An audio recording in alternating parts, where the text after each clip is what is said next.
Halo pemirsa, jumpa lagi dengan saya Dr. Nanin di channel Dr. Nanin Ibriza. Kali ini saya akan mengajak pemirsa untuk berkunjung ke rumah seorang wanita yang sangat inspiratif, yaitu Ibu Luluk Husna, di mana beliau ini sudah mengubah wajah desanya menjadi desa penghafal Al-Quran untuk anak-anak. Mari kita kunjungi.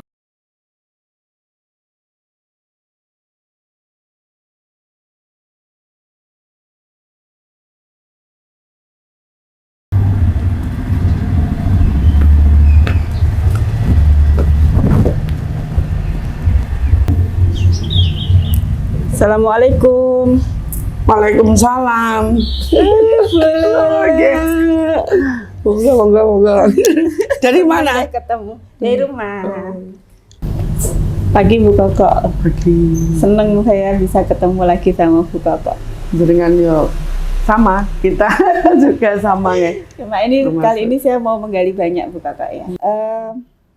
Ini kan Bu Luluk ceritanya itu dulu desa ini belum ada pondok ya Bu ya. Bahkan madrasah juga hampir mati. Iya. Tiba-tiba madrasah itu bisa hidup kembali, bahkan berkembang menjadi pondok penghafal Quran. Mungkin Ibu bisa cerita itu, gimana kok punya kepikiran gitu loh, di desa ini dibikinkan pondok untuk anak-anak setempat bisa menghafalkan Quran. Itu berawal dari istilah yayasan yang ya punya santri, istilah santrinya hampir tidak ada, bahkan dari TK itu tinggal berapa orang gitu. Ada TK besar, TK kecil itu berapa orang, TK besar sudah tidak ada, kelas 1 juga sudah tidak ada santrinya, kelas 2 itu 3 orang, berapa, saya lupa jumlahnya.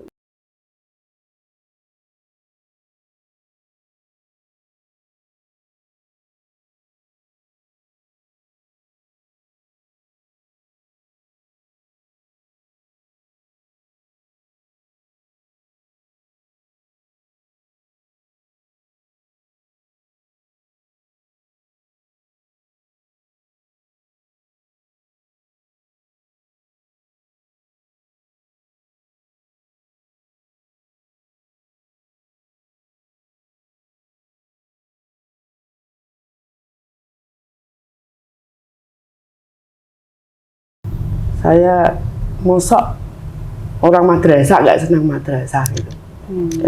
Tujuannya untuk membangkitkan itu madrasah yang hampir mati itu, cerita-cerita, terus akhirnya saya tertarik, terus saya ngomong sama Pak Koko, bilangnya, lu terus gimana caranya? Ya, caranya Pak, mungkin kita angkat seninya dengan motivasi drum band atau apalah yang disenangi masyarakat sekitar, mungkin kita coba dengan kita adakan istilah ekstra drum band, mungkin masyarakat itu tertarik. Jadi Ibu pertama menghidupkan justru dengan daya tarik seni ya? Iya. Mengikuti keinginan masyarakat. Waktu itu pakai drum band sama apa Bu? Ya drum band itu. Drum band kita itu coba ya, untuk menarik. Drum band, terus kita masuki di istilah ustadz di situ, biar kita bisa masuk itu.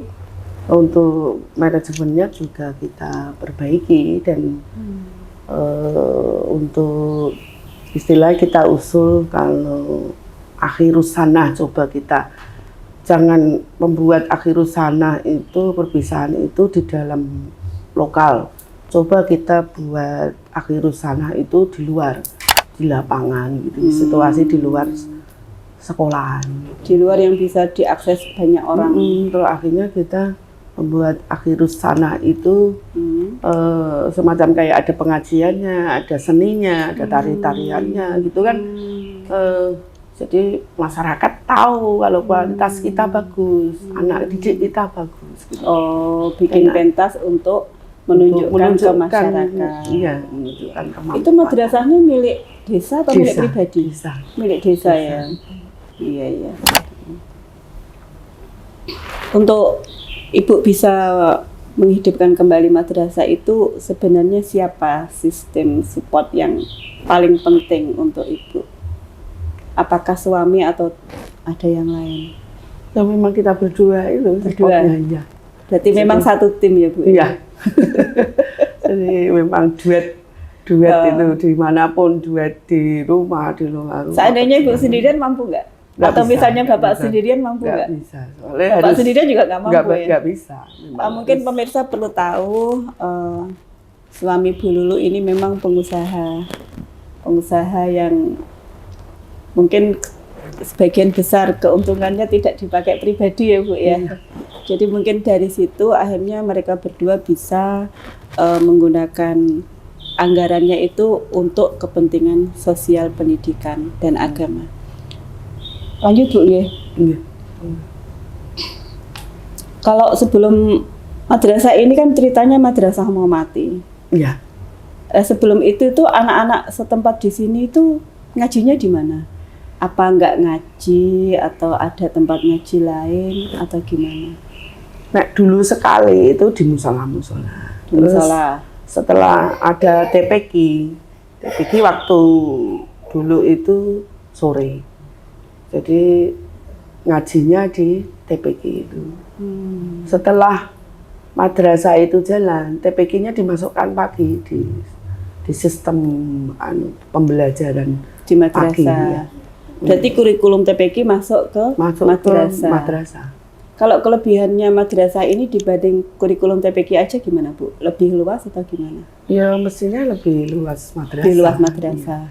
Nah, kalau TPQ fokus baca tulis. Baca ngajian, ngaji Quran. Berarti kurikulum TPQ ini istilahnya termasuk sebagian dari kurikulum madrasah. Iya, iya. Jadi memang kan sebenarnya madrasah itu kan satu lembaga yang itu memenuhi kebutuhan yang tidak bisa disediakan di rumah. Iya. Jadi mengirim anak sekolah, mengirim anak madrasah itu kan karena orang tuanya nggak mampu memberikan. Iya. Kayak saya kerja, jadi dengan kerja saya nggak bisa ngajar, tak kirim ke sekolah. Nah mungkin ibu-ibu nggak paham kalau sebenarnya lembaga-lembaga itu menyediakan apa yang tidak bisa kita sediakan. Iya. Karena memang kan sebenarnya idealnya ibu itu kan madrasatul ula. Iya. Ngaten ya Bu em. Terus untuk menurut Bu Lulu, anak-anak yang di rumah ini sebenarnya kurang apa sih dari rumah? Kok harus ke madrasah? Soalnya kan gini, pendidikan itu kalau di rumah saja juga nggak mungkin istilahnya. Atau di madrasah saja juga nggak mungkin. Harus berkesinambungan karena waktu 24 jam itu kan banyak yang di rumah daripada di madrasah. Jadi memang justru madrasah guru yang utama itu kan orang tua kita. Tetap orang tua ya, Bu. Orang tua dan khususnya malah ibu itu jadi guru pertama ya. Kalau ibu tidak mampu menyediakan fungsi itu gimana Bu? Ya Misalnya, sebisanya, sebisanya ya. apakah berarti anak ini tetap jadi korban? Kalau enggak istilahnya enggak dididik atau mungkin di madrasah lanjutan ya, di rumah tanpa ajaran istilahnya ajaran agama ya. Mungkin orang tuanya enggak bisa ngajarin agama atau ngaji. Berarti kan kebutuhan itu bisa diambil di sekolah. Madrasah itu, di sekolah itu. Tapi tetap sekolah saja nggak cukup ya Bu ya? Iya, nggak tetap cukup. keluarga itu Harus tetap berperan. ada malah justru faktor penentu itu orang tua. Jadi ada beda ya Bu, misalnya anak sekolah di sekolah yang sama dengan keluarga beda, outputnya tetap beda apa enggak? Tetap beda. Tetap beda. Tapi tetap lebih baik daripada enggak ke madrasah ya Bu ya? Iya, bagus sekali ya kalau malah orang tuanya paham agama, malah ditambah madrasah lagi malah justru malah lebih sempurna kan berarti ilmu. Kalau untuk kasus yang di sini, untuk kondisi murid-muridnya gimana Bu? Maksudnya apakah berasal dari keluarga yang ideal? Itu kan sesuatu yang tidak bisa kita ubah ya. Kondisi masyarakat kan macam-macam. Untuk kondisi murid-murid yang di tempat ibu ini kebanyakan dari keluarga yang secara struktur dan secara fungsi ideal ataukah tidak? Maksudnya yang di pondok ya? Apa di madrasahnya? Ya, murid-muridnya berasal dari keluarga yang ideal atau enggak? Kebanyakan ya, madrasah ya, kebanyakan yang ideal. Cuma untuk yang di pondok itu kebanyakan problem memang. Anak-anak sudah memang ada punya problem apa istilahnya internalnya sudah ada masalah di keluarga. Mungkin orang tuanya merantau, nggak ada yang mantau. Kebanyakan gitu. 90% itu anak pondok itu kebanyakan karena orang tuanya nggak ada waktu. Nah ini Bu, ini yang penting. Ya, jadi kebanyakan. 90% anak yang mondok berasal dari keluarga bermasalah. Iya. Orang tua tidak hadir kayak merantau, apalagi merantau dua-duanya itu kan masalah. Iya. Itu sebenarnya masalah untuk pendidikan anak. 90%-nya seperti itu. Iya. Nah sekarang Ibu coba bayangkan, misalnya tidak ada pondok, anak-anak seperti itu akan tumbuh seperti apa? Iya, ngalir apa adanya kan, lingkungan kita gimana gitu kan. Iya. Seandainya lingkungannya bagus, mungkin aman. Nah, lingkungannya rata-rata sekarang zaman now itu kan memang benar-benar kita harus hati-hati. Jadi kebanyakan anak-anak itu korbannya memang dari HP itu, teknologi itu. Jadi mungkin orang tuanya nggak bisa istilahnya ngasih pendidikan, terus asal dikasih fasilitas gitu kan malah anak jadi dijerumuskan.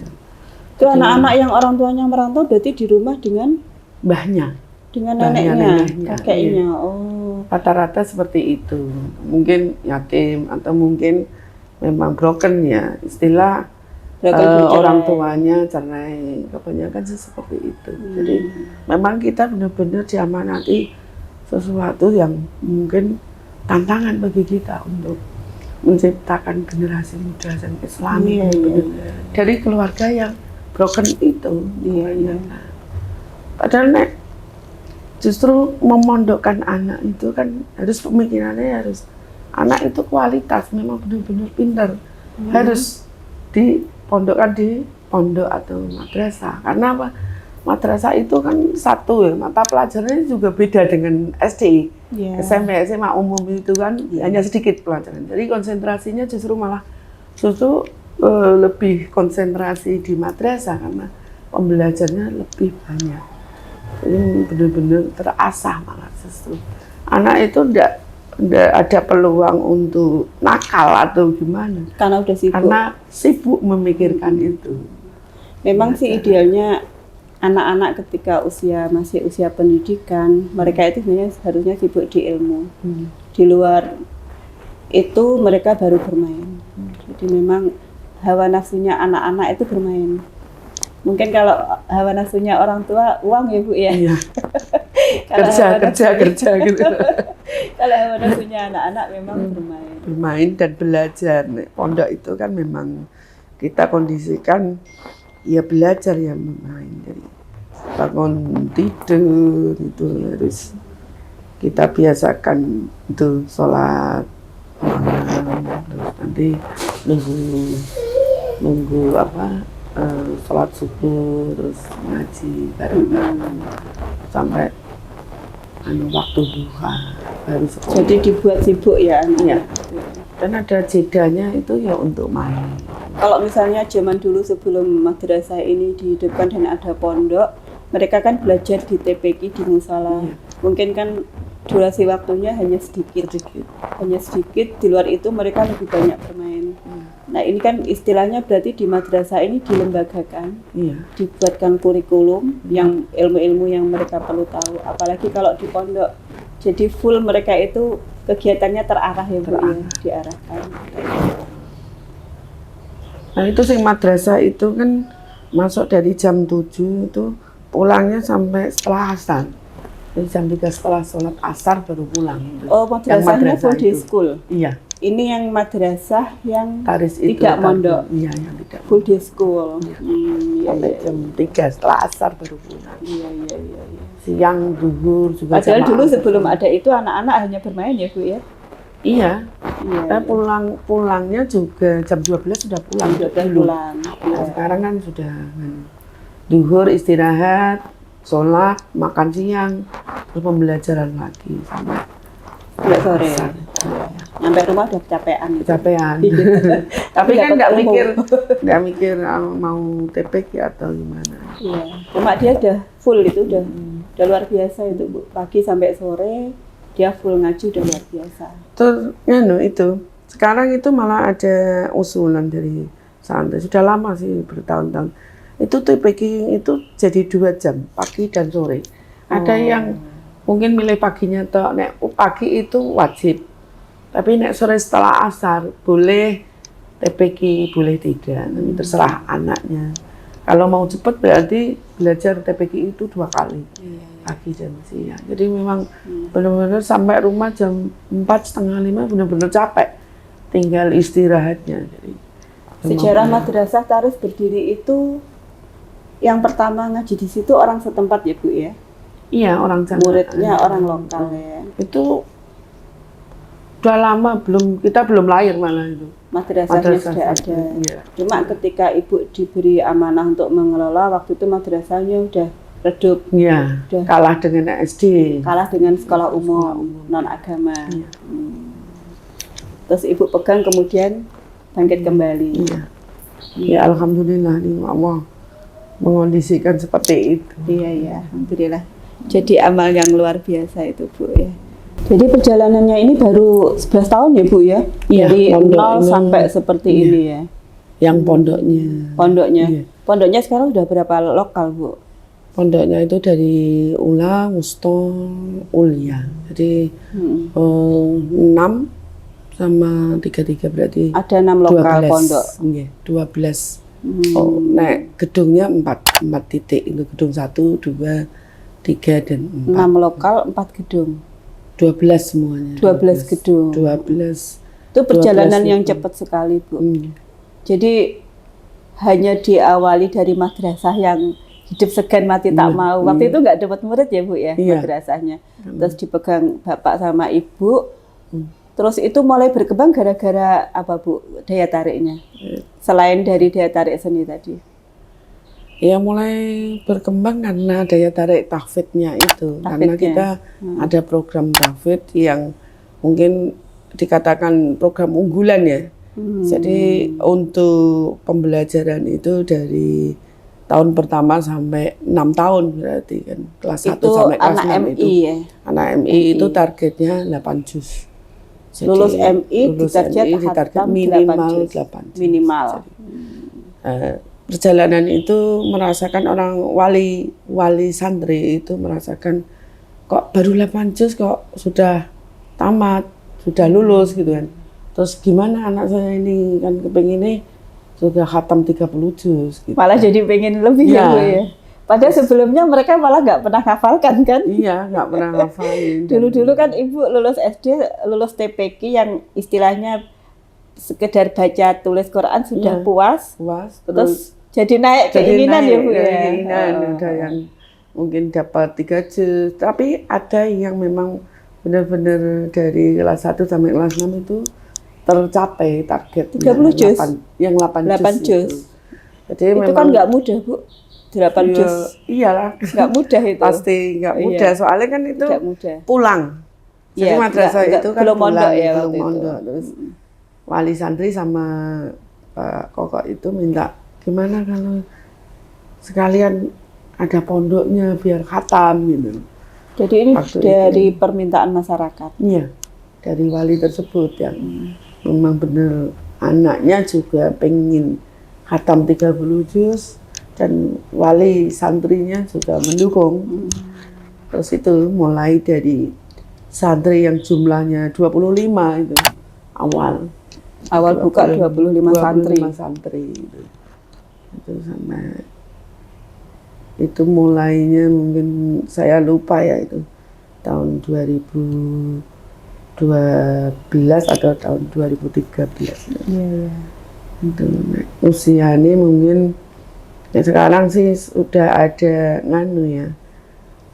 Milad ya, istilah perayaan milad itu sudah ada. Jadi untuk perayaannya ini tahun ke-12 ini. Udah 12 ini, tahun. ya. Iya.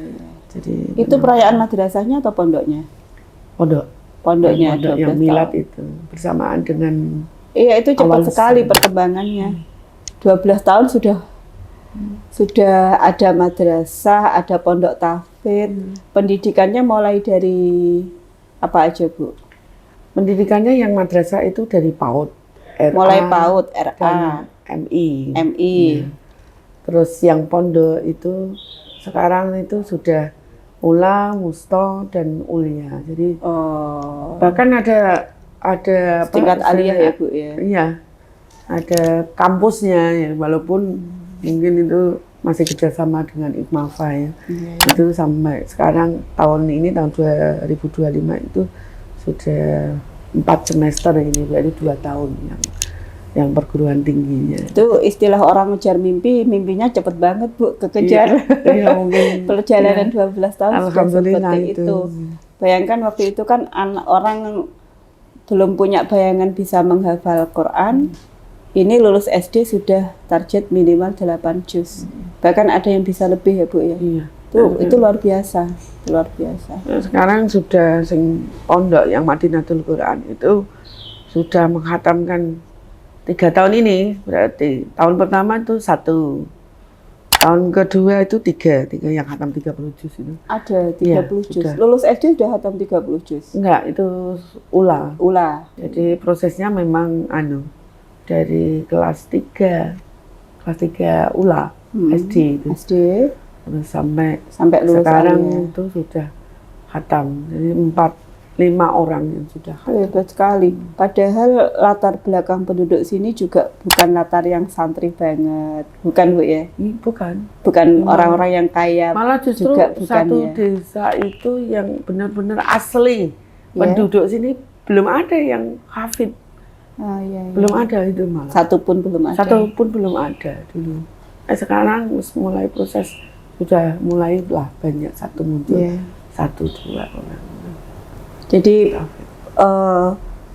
kedudukan seorang hafidh-hafidhoh itu adalah kedudukan yang tinggi. Karena dikatakan dalam hadis bahwa orang yang sehari-harinya memegang Al-Quran, dia sudah menempati tempat yang tinggi di sisi Allah. Dia tidak perlu lagi memikirkan untuk mendapatkan kedudukan lainnya. Gitu dulu ya. Jadi itu sebenarnya Ibu memfasilitasi itu luar biasa. Jadi dulu kalau ada anak-anak yang mungkin aktivitasnya tidak jelas, jadi apalagi orang tuanya merantau, memang kebanyakan penduduk di sini merantau ke luar negeri. Kemudian anak-anak tinggal dengan kakek nenek. Anak-anak seperti ini tentu lebih banyak waktu untuk bermain, apalagi dengan pengawasan kakek nenek yang sudah sepuh, tidak sekuat orang tuanya. Nah ini Bu Lulu berarti kan mampu menyediakan menyediakan fasilitas agar anak-anak ini punya kualitas hidup yang lebih tinggi. Ya gitu. Gini Bu, masalahnya itu mungkin ada beberapa masyarakat yang merasa aku ini orang biasa, nggak punya ilmu agama. Bagaimana anakku bisa pintar agamanya? Nah mungkin masyarakat banyak Bu yang mikir seperti itu. Kan Bu Lulu bisa nggak ngasih solusi? Ya itu pertanyaan jenengan itu ya mungkin terjadi di saya. Saya memang benar-benar dari yang latar belakangnya memang awam agama. Jadi benar-benar mungkin haus pembelajaran agama ya. Kenapa kok saya benar-benar termasuk orang yang fanatik ke madrasah karena biar tidak seperti kita orang tua yang benar-benar gak tahu agama. Biar anak-anak lebih baik. Generasi mudanya biar beralih ke generasi muda yang itu dari keluarga Islami. Yang orang tuanya biasa gimana biar anaknya bisa tumbuh jadi anak-anak yang berilmu dan agamis? Usahanya ya jadi istilahnya kan roda berputar ya. Gak mungkin lah kita harus bekali diri kita untuk belajar gitu kan. Ya harus anak tersebut karena kita sudah mungkin usianya sudah mungkin ya sudah. Berarti untuk dimulai dari anak. di anak itu diserahkan ke madrasah atau ke pondok biar ya istilahnya belajar ilmu agama semaksimal mungkin. Jadi di pondok itu kan waktunya juga bisa maksimal, pengawasannya juga maksimal tentang pembelajaran agama. Yang itu tidak bisa dilakukan ketika di rumah ya. Iya, karena kita notabene kan kurang ya. Iya. Kita ilmunya juga nggak bisa. Jadi nggak bisa kita memaksakan anak tersebut jadi seperti kita. Ya harus seperti yang kita inginkan. Bagaimana caranya kita untuk menjadikan anak-anak tersebut pintar agama? Orang tua solusinya harus di madrasah, dipondokkan. Madrasah minimal ya Bu. Iya. Iya. Jadi memang benar-benar ya harus orang tuanya juga yakin dan percaya karena di pondok itu lebih bagus daripada di rumah. Jadi memang benar-benar kita harapkan jadi generasi muda yang benar-benar agamis. Berarti orang tua yang tidak punya basic agama cukup mengirim ke pondok gitu ya Bu ya, atau ke madrasah. Dengan usaha dan doa itu. Usahanya kan ya harus kirim pondok.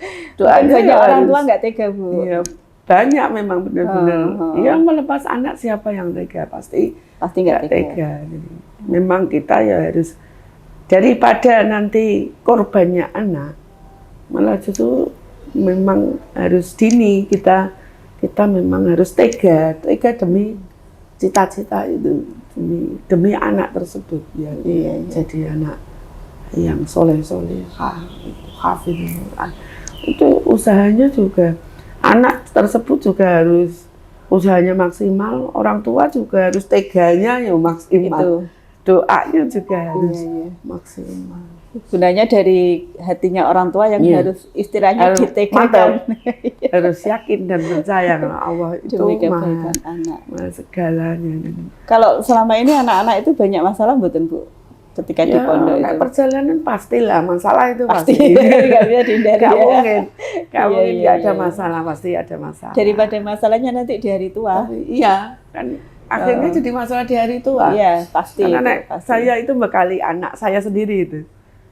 Sering saya racuni anak-anak pondok itu sering saya racuni. Memang hidup itu ada dua pilihan antara sedih dan gembira, siang malam, laki-laki perempuan.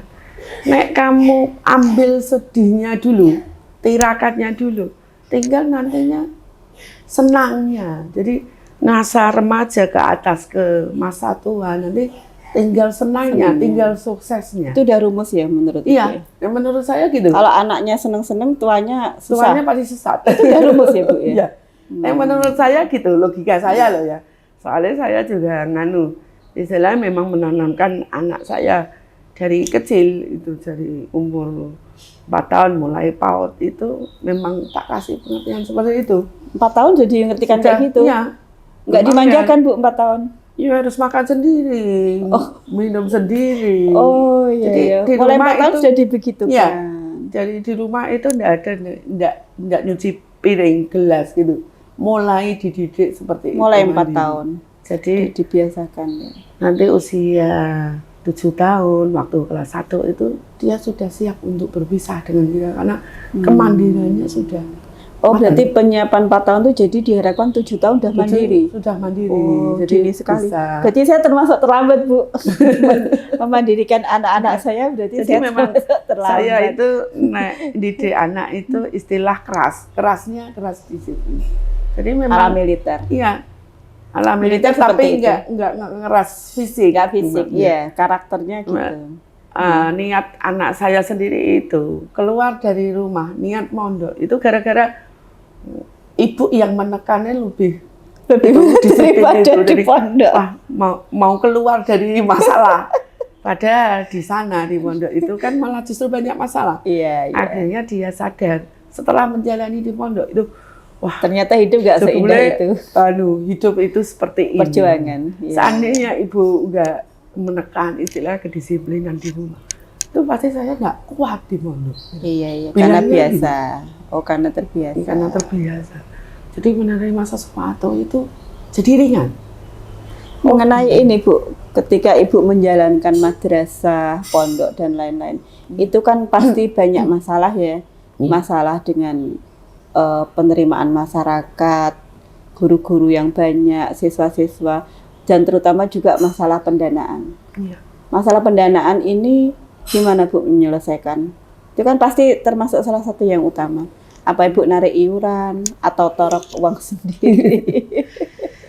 Gimana? Iya, perjuangan itu ya pasti satu itu niat. Dua itu memang ya harus ngikuti itu materi juga nganu faktor penentu.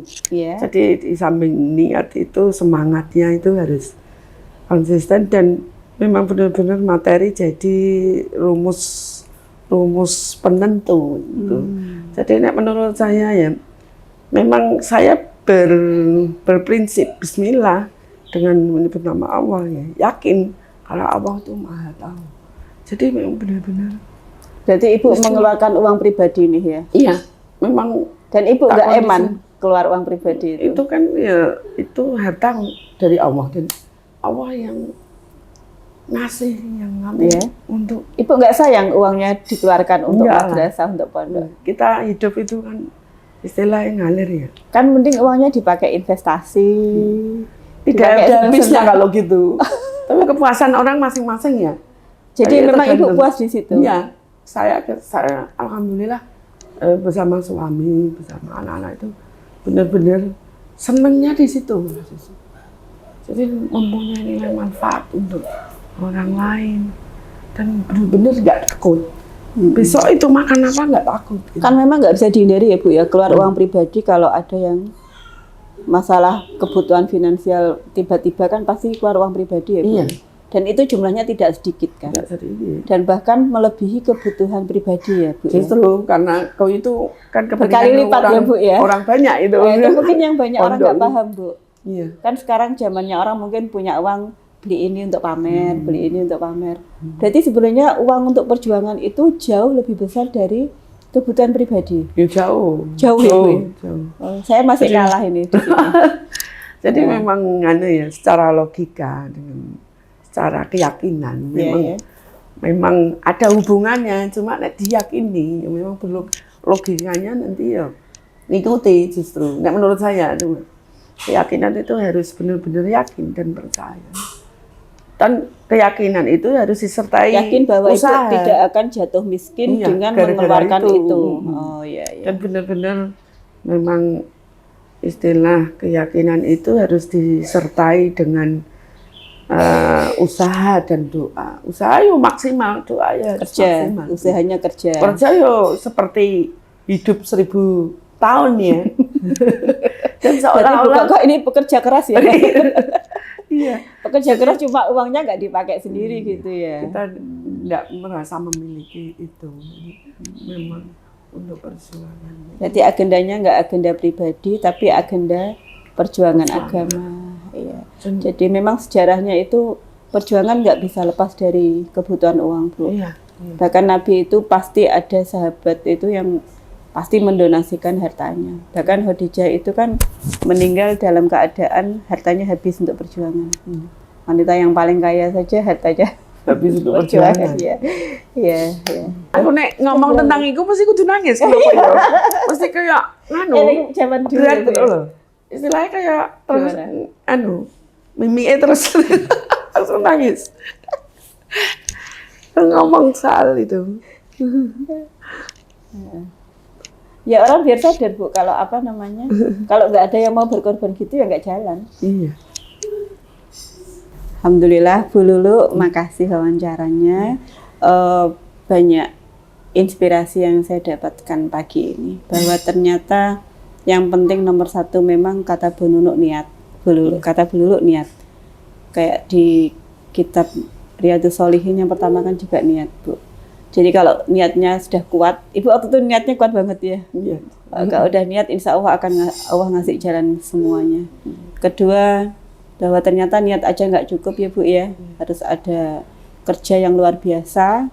Dan Bu Lulu sama suami ini iramanya nggak irama yang lambat, iramanya cepat sekali, lari.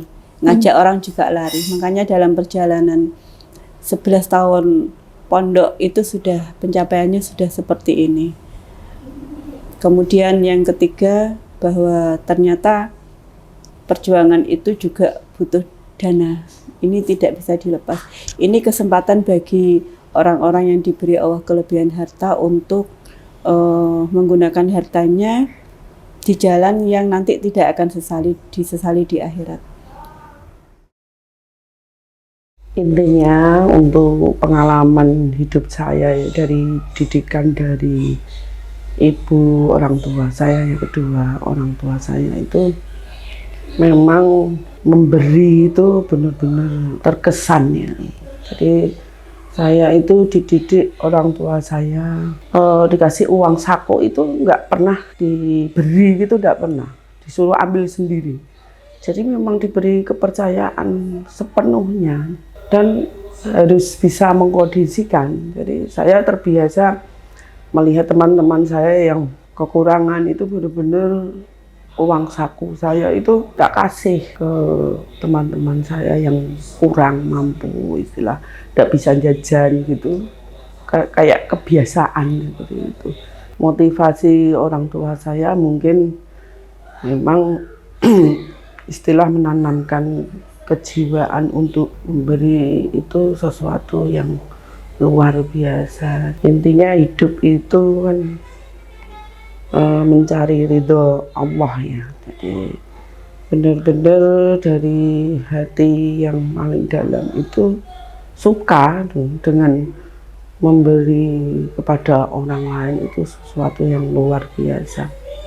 Dan motivasi saya untuk anak-anak, khususnya anak pondok, itu memang benar-benar pondok itu cita-cita saya dan Pak Koko itu yang benar-benar menciptakan generasi muda yang Islami, yang Qurani, yang berakhlakul karimah.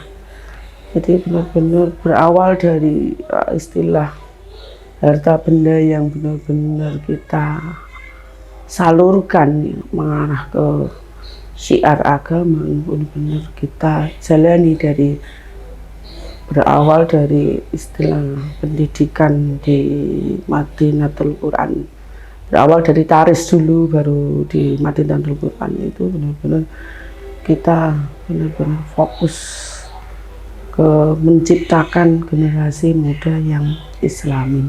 Ya, sekali lagi dari pembicaraan dari awal sampai akhir ini ya, untuk bisa kami simpulkan yaitu untuk memotivasi para wanita, para ibu, khususnya yang masih dalam masa mendidik anak. Jadi, ibu itu seorang guru pertama ya, di rumah, dan ibu itu sebagai motivator menciptakan generasi muda yang berakhlakul karimah.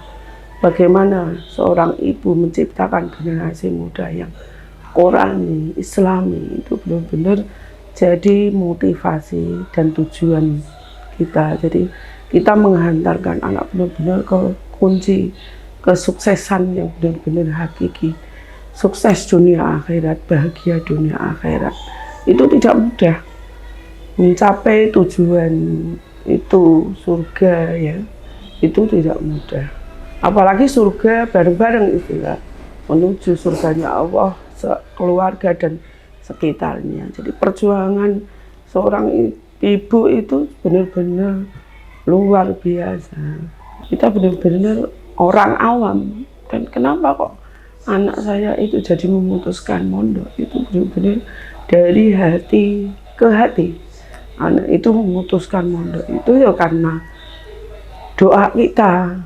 Saya yakin itu berawal dari cara kita mendapatkan rezeki itu, rezeki sing kathah barokahnya untuk menuju surganya Allah. Jadi benar-benar itu penting untuk seorang wanita, seorang ibu menanamkan niat kita, menanamkan istilah menanamkan kejiwaan kita kepada seorang anak untuk istilah mencapai tujuan dunia akhirat yang benar-benar bahagia dunia akhirat, sukses dunia akhirat. Semoga dengan pendapat dari hati yang paling dalam ini bisa memotivasi untuk umat. Jadi saya bukan berarti ini pamar ya, bukan itu. Tapi ini benar-benar kita menjalani kehidupan itu dengan real dan ilmu agama yang kita tahu dan kita terapkan di alam nyata istilah masyarakat. Semoga kita dengan melakukan sesuatu yang kita yakini itu semoga mendapatkan berkah dari Allah Subhanahu wa taala. Amin amin ya rabbal alamin. Akhirul kalam. Wassalamualaikum warahmatullahi wabarakatuh.